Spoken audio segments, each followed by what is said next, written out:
ترى من المبدع المتألق ياسر عبد الرحيم الغامدي حول برنامج فطن، ما شاء الله جايب لنا عمل مميز. اشرح لنا يا ياسر ايش الفكرة، يلا تفضل.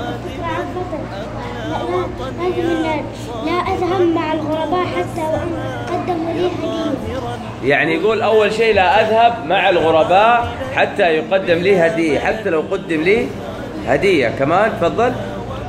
لا أخذ أي شيء من شخص غريب. يعني ما أخذ أي شيء من شخص إيش؟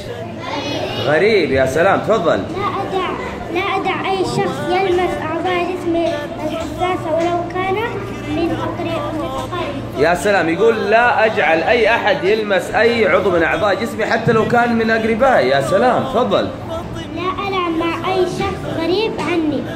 ممتاز. أيضا لا ألعب مع أي شخص غريب عني.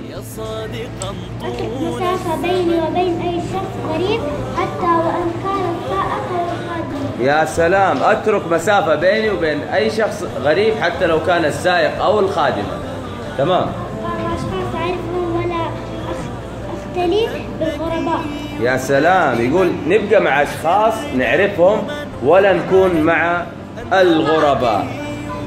أنا مسؤول عن جسدي وأنا سأدافع عنه. أنا مسؤول عن جسدي وأنا سأحافظ عنه. أيوة. وبعدين في الأخير اقرأ لنا هذه. أنا فطن. عيدها كمان. أنا فطن. خلونا نقول مع بعض أنا فطن. 1 2 3. تحية للمبدع. 1 2 3.